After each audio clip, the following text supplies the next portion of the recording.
கொஞ்சம் நல்லா நடிங்க pass. Hi Aditya நண்பர்களே, இன்னைக்கு கொஞ்சம் நல்லா நடிங்க பாஸ்ல யாரோட டயலாக்னா நம்ம ஏகே அவர்கள் பேசின ஒரு சூப்பரான டயலாக் தான். இந்த பாரு துளசி, நான் பார்த்து தண்ணி ஊற்றி வளர்த்த வீட்டு மரம் கிடையாது, தானா வளர்த்த காட்டு மரம். வெட்ட நினைச்சா கோடாலி கூட சிக்கிக்கும். எனக்கு தேவைன்னா என்ன வேணா செய்வேன், எது வேணா செய்வேன், புரிஞ்சுக்க. இதான் டயலாக். இது எப்படிலாம் பேசுறாங்கன்னு பார்க்கலாம் வாங்க. ஆக்ஷன். இந்த பாரு துளசி, இது நான் பார்த்து தண்ணி ஊற்றி வளர்த்த வீட்டு மரம் இல்லை, இது காட்டு மரம், தானா வளர்ந்த காட்டு மரம். இதை நீ வெட்டணும்னு நினைச்சா கோடாலி சிக்கிக்கும். அதை மாத்த யாராலையும் முடியாது. ஆக்ஷன். இந்த பாரு துளசி, இது வீட்டில் பார்த்து தண்ணி ஊத்துன துளசி கிடையாது,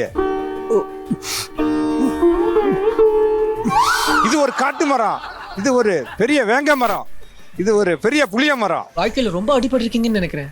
நிறைய விஷயம் தெரிஞ்சு வச்சிருக்கீங்க. ஆக்ஷன். இந்த மாதிரி துளசி, நான் ஒன்று வீட்டில் வளர்க்குறேன், பார்த்து வளர்க்குறேன். வீட்ல வளர்க்கறதா பார்த்து வளர்க்கறதா? இது ஆக்ஷன்.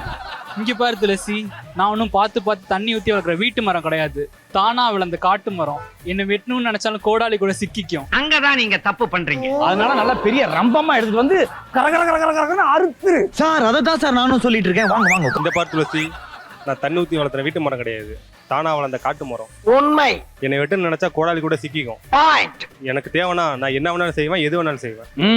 முடிஞ்சா ட்ரை பண்ணி பாரு. கேலி பண்றீங்களா? ஆக்ஷன். இந்த பாரு துளசி, நீ ஒன்றும் பார்த்து ஊற்றுன நம்ம காட்டு மரம் கிடையாது. நான் பார்த்து ஊத்துன காட்டு மரமா? கேட்கிறவன் கேனா கேரம் போர்டை கண்டுபிடிச்சி கே சவிக்குமார் நீ. ஆக்ஷன். ஏய் துளசி, நான் ஒன்றும் வீட்டு மரம் இல்லை, தண்ணி ஊற்றி பார்த்து வளர்த்ததுக்கு தானா வளர்ந்த காட்டு மரம். வெட்டணும்னு நினைச்சா இந்த கோடாரி கூட சிக்கிக்கும். பின்றியடா. எம்ஜிஆரை பார்த்திருக்கேன், சிவாஜியை பார்த்திருக்கேன், ரஜினியை பார்த்திருக்கேன், கமலை பார்த்திருக்கேன். உன்ன மாதிரி ஒரு நடிகரை பார்த்ததே இல்லடா. அண்ணா ரொம்ப சூப்பரா பேசுறீங்க. சூப்பர். கொஞ்சம் நல்லா நடிங்க பாஸ்.